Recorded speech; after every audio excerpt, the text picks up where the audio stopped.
So one thing a lot of people might be wondering is how President Trump makes his decisions. Now, of course, the decisions he makes are very consequential on things like, for example, the border, immigration, healthcare, and the economy. So luckily, Fox News Sunday's host Chris Wallace had a chance to ask him that question, and here is his response. Let's take a look. How do you make decisions? I mean, do you agonize over them? Do you second guess yourself? How does... I don't think about it. I don't think about, how I make them. I make what I consider the right decision. I have great people working at the White House. They don't get enough credit. I have some tremendously talented people, and I will talk to them, and sometimes I'll have them go at each other. I do like that, let them go at each other. And they do. They're very competitive people. And at the end, I make a decision. And certainly on the economy, a lot of things we've made a lot of good decisions. I don't want to keep it that way. Oh, geez. No, I don't think about it. I don't think about it. No, I don't think about decisions. I just let two people fight it out. That's literally the last thing I think people want the president of the United States to actually say is, oh, when it comes to making a decision, I just don't think about it. I mean, why would I think about it? Because he's the most powerful person in the world, and he doesn't think. But, look, we already knew this. Okay, am I shocked? No. Nothing shocks me about this president anymore.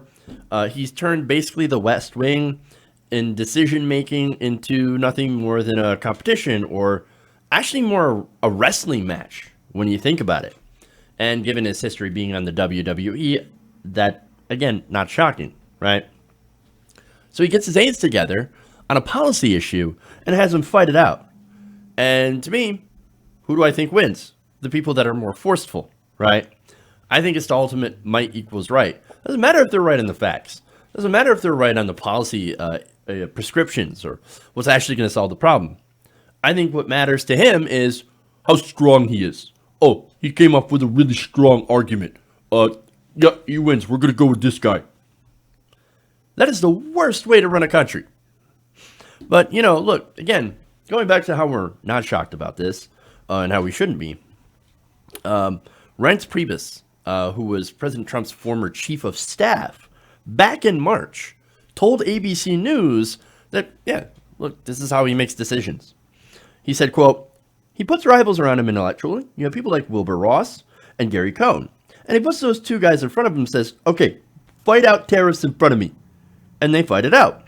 The media covers the fight, which of course, but ultimately the decision is made, so the drama is there, but that is how the president makes decisions.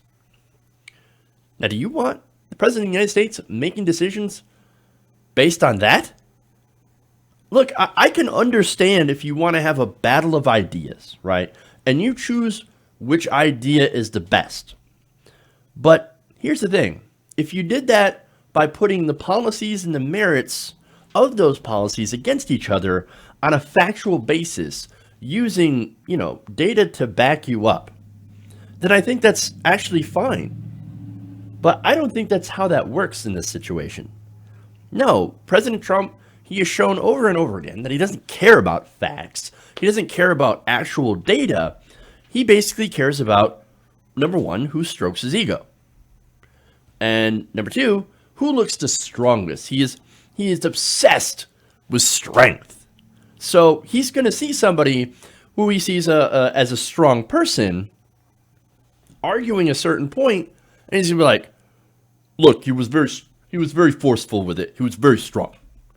I mean, that's how he talked about Duterte, Philippines dictator, right? And North Korea's Kim Jong-un, and also about Mohammed bin Salman. So he's like, strong denial. Putin, same thing, strong denial. He made strong denials. If you are strong on something, well, then of course you're going to earn Donald Trump's support. So that's what he does. That's the way he does this. We're dealing with a simpleton and not a very stable genius. We're also dealing with somebody who's extremely lazy and I think is entertained when his aides fight each other on policy grounds. This is how the most powerful man in the world does policy, that impacts the world. It is no wonder the world is fucking laughing at us. Trump said before, oh, the world is laughing at us because our leaders are stupid. Well, you know what? It wasn't true then, but it is definitely 100% true now. Disaster. Hey guys, hopefully you enjoyed that free video. Now I'm going to have to ask you a favor. Between the demonetization and the YouTube algorithm messing around with view counts, etc., we're having a hard time adjusting to the new YouTube reality, which is where you guys come in. See, we have a Patreon, patreon.com/TYTNation, set up to help us rely on you guys, the viewers, instead of big corporate ads. Look, you know the show. You know I'm not in favor of big corporations anyway. So help us transition away from relying on the ad model to pay the bills and sign up to be a patron, patreon.com/TYTNation. That goes a long way to help us keep the lights on. And you guys will know that you're supporting independent progressive media.